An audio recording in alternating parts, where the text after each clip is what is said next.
Namaskar. So, today we shall discuss some MCQs on SURFACE Act. So, SURFACE Act is very, very important for the bankers for recovery of the overdues loans in secured assets. So, bank को या NBFC को सरफेसी में initiate करने के लिए सबसे पहले क्या स्टेप लेना पड़ता है।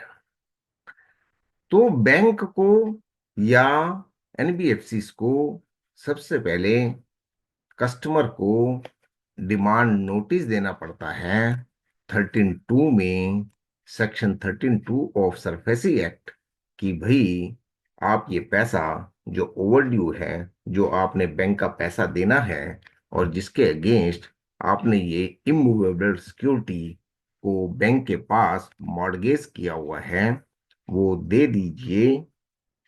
और बैंक ये 60 दिन का पीरियड उसको देता है कि नहीं तो ये प्रॉपर्टी हम लोग पोजेस करेंगे, सेल करेंगे और अपना पैसा वापस लेंगे।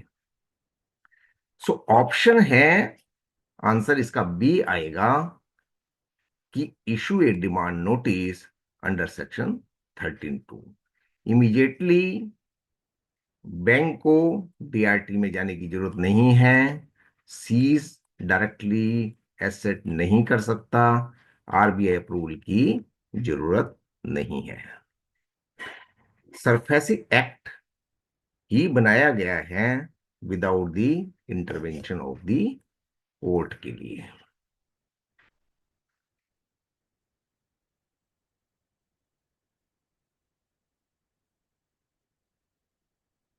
तो next question,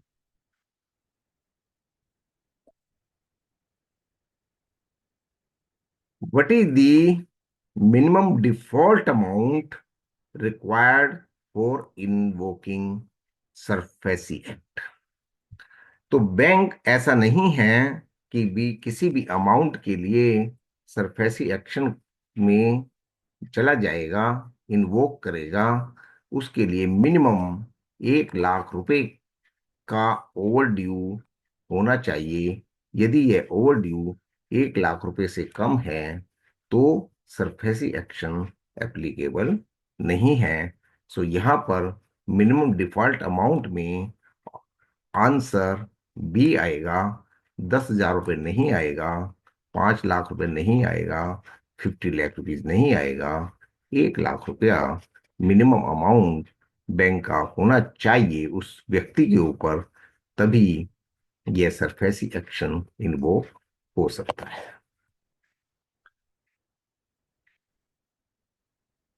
under which section SARFAESI act can the borrower file an appeal to the debt recovery tribunal. क्या कस्टमर के पास कोई ऐसा ऑप्शन है कि वह बैंक के अगेंस्ट डीआरटी में, डेट रिकवरी ट्रिब्यूनल में अपील कर सके कि मेरे ऊपर सरफेसी का ये जो एक्शन बैंक कर रहा है वह गलत है, ऑब्जेक्शनेबल है। सो सेक्शन 17 में कस्टमर को ये ऑप्शन दिया गया है कि 13(4) का नोटिस इशू होने के बाद, पोजेशन का नोटिस इशू होने के बाद, with in 45 days under section 17 customer DRT में एक अपील कर सकता है इन उस एक्शन को रोकने के लिए कि ये मेरे ऊपर गलत एक्शन किया गया है। फैसला जो होना है वह वहां की कोर्ट सारे प्रोसेस कौन देख करके करेगी।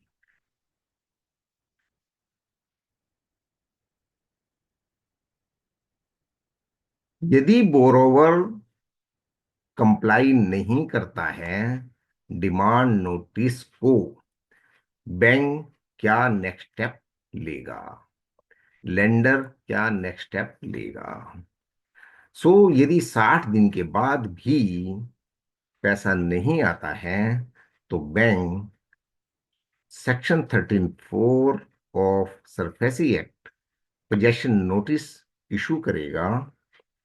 उसके एक अथराइज्ड ऑफिसर उनकी बिल्डिंग पर जाकर के उसको पेस्ट करेगा, उसकी फोटो लेगा, और उस फोटो को, इस एक्शन को विद इन 7 डेज दो न्यूज़पेपर में भी पब्लिश करना जरूरी होता है, ताकि सब लोगों को पता चल सके कि भाई ये प्रॉपर्टी अब बैंक के पोजीशन में है। So to take the possession of the secured asset, bank issue करता है notice under section 13(4) for taking possession of that asset which is mortgaged with the bank against the loan. Civil suit file करने की जरूरत नहीं है, क्योंकि SARFAESI act ही बनाया गया है without the intervention of the court.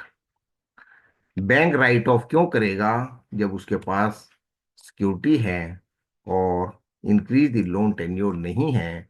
ये तो बहुत पहले के स्टेप होते हैं। यदि कस्टमर चाहे अपना लोन रीस्ट्रक्चर करना चाहे, तो बैंक उसकी बात को ध्यान दे सकता है और लोन टेन्योर को थोड़ा बहुत बढ़ा सकता है।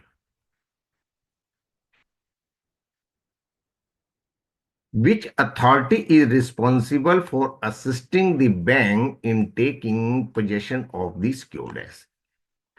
तो जब बैंक 13(4) का नोटिस इशू करता है, पोजेशन लेने के लिए नोटिस इशू करता है, तो कस्टमर को डेफिनेटली, ऑब्वियसली, भाई उसकी एक हार्ड अर्न प्रॉपर्टी है, वह बैंक छीन रहा है, पोजेशन ले रहा है, लोन के अगेंस्ट उसको सेल करेगा, उसके पास से छीन जाएगा।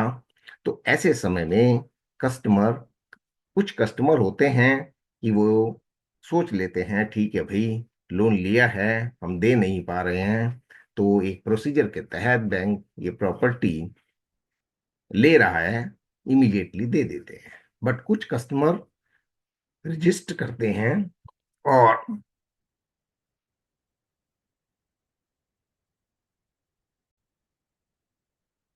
और हर्डल क्रिएट करते हैं। तो ऐसे समय में बैंक अपील करता है चीफ मेट्रोपॉलिटन मजिस्ट्रेट या डिस्ट्रिक्ट मजिस्ट्रेट को, और वहां से पुलिस असिस्टेंस मांगता है, और पुलिस असिस्टेंस के साथ उस प्रॉपर्टी को अपने पोजीशन में लेता है। तो district collector is not the option, police commissioner is not the option, RBI is not the option, answer C आएगा।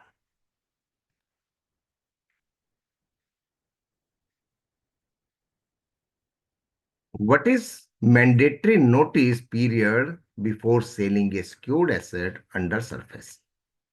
अब पहला काम हुआ, 13(2) का नोटिस गया, 60 डेज बीत गए, फिर 13(4) का नोटिस गया। अगर कस्टमर रजिस्ट किया तो सीएमएम कोर्ट में गए, वहां से बैंक अल्टीमेट कामयाब हो गया कि उसने वह सिक्योरिटी को अपने पोजीशन में ले लिया। उसके बावजूद भी ऑक्शन डेट से पहले कस्टमर को 30 दिन का एक नोटिस देना पड़ेगा कि भाई ये प्रॉपर्टी कम से कम हम 30 दिन के बाद सेल करेंगे, अभी भी आपके पास टाइम है। यदि आप इस प्रॉपर्टी को वापस लेना चाहें, तो ये बैंक का लोन, बैंक का ओवर ड्यूज, बैंक का सारा पैसा वापस कर दें। तो इस नोटिस पीरियड की डेट है 30 डेज, और ये रूल 8 सब रूल 6 ऑफ सरफेसी रूल्स में दिया गया है कि भाई उसको एक नेचुरल जस्टिस के तहत उसको एक फिर नोटिस दिया जाएगा, बार बार इन्फॉर्म किया जाएगा कस्टमर को कि कोई भी ऐसा ऑप्शन, कोई भी ऐसा इल्जाम बैंक के जिम्मे ना लगे कि भाई कस्टमर को बताया नहीं गया था। सो 7 डेज नहीं, 15 डेज नहीं, 60 डेज नहीं।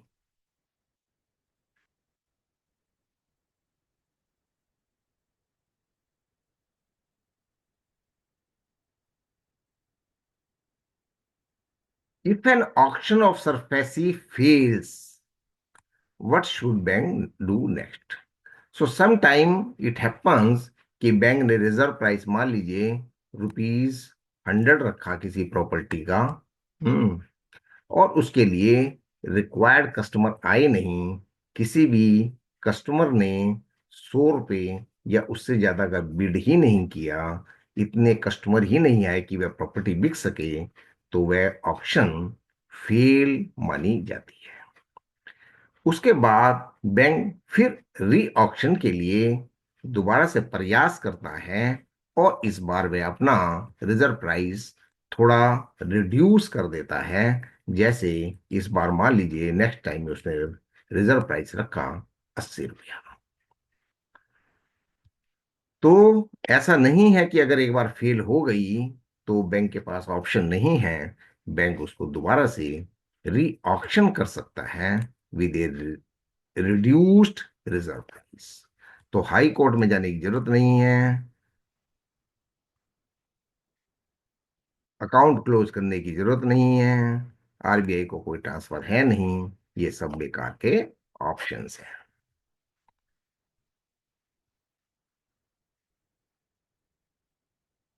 Who is responsible for property valuation before an auction under surface?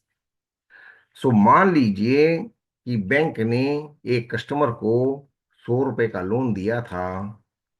उसके अगेंस्ट उस समय प्रॉपर्टी की वैल्यू ₹120 थी। अब इसको सेल करने से पहले बैंक को एक बार फिर वैल्यूएशन कराना पड़ता है कि भाई ये प्रॉपर्टी आज की डेट में कितने की है, 120 से 140 की हुई क्या, या सरकमस्टेंसेस के मुताबिक ये घट करके 80 की तो नहीं रह गई। ये वैल्यूएशन इसलिए भी कराई जाती है कि भाई एग्जैक्ट प्राइस का पता चल सके कि बैंक रिजर्व प्राइस कितना रखेगा, कितना में ये प्रॉपर्टी एक रीजनेबल तौर पर बिकनी चाहिए, ताकि कस्टमर को नुकसान ना हो। ऐसा नहीं है कि बैंक ₹100 की प्रॉपर्टी 5 या 10 रुपए में बेच देगा। कोई कस्टमर के साथ अन्याय नहीं कर सकता। तो ये जो काम करते हैं बैंकों के अंदर एम्पैनल्ड रजिस्टर्ड वैल्यूर होते हैं उस स्ट्रीम के। लैंड एंड बिल्डिंग का है तो लैंड एंड बिल्डिंग को वैल्यू करेगा, प्लांट एंड मशीनरी का है तो प्लांट एंड मशीनरी को वैल्यू करेगा। अगर उसने शेयर बॉन्ड वगैरह कुछ ऐसा चीज रखी है तो सिक्योरिटी एंड फाइनेंशियल एसेट्स का वैल्यूअर वैल्यू करेगा। सो आंसर बी आ जाएगा। और रूल 8 सब रूल 5 ऑफ सरफेसी रूल्स कहता है कि भाई सिक्योर्ड क्रेडिटर को मस्ट है, मस्ट, ये ऑप्शन नहीं है बैंक के पास कि वो ना कराए कि obtain a valuation report from a registered valuer before selling the asset.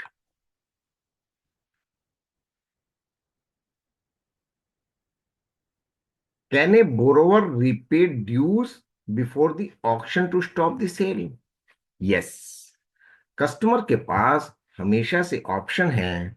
Customer की प्रॉपर्टी है, सेल होने से पहले पहले, ऑक्शन होने से पहले पहले, even on the day of auction, यदि 10 बजे ऑक्शन होना है और 9 बजे भी कस्टमर आकर के पैसा देता है, तो बैंक वह पैसा लेगा और कस्टमर की प्रॉपर्टी को वापस करेगा। ये उस समय तक वैलिड रहता है कस्टमर का ऑप्शन जब तक हैमर डाउन नहीं होता है, ऑक्शन कंक्लूड नहीं होती है। एक बार ऑक्शन कंक्लूड हो गई उसके बाद कस्टमर का ये राइट खत्म हो जाता है। सो आंसर बी आएगा। नहीं, नहीं कर सकता बैंक। 30 डेज के नोटिस के बाद करेगा नहीं। और यदि लेंडर की चाहे तो लेंडर की मर्जी यहाँ नहीं चलती है, ये रूल्स एंड रेगुलेशंस हैं जो एज पर लॉ है, कस्टमर के राइट का हनन नहीं हो सकता।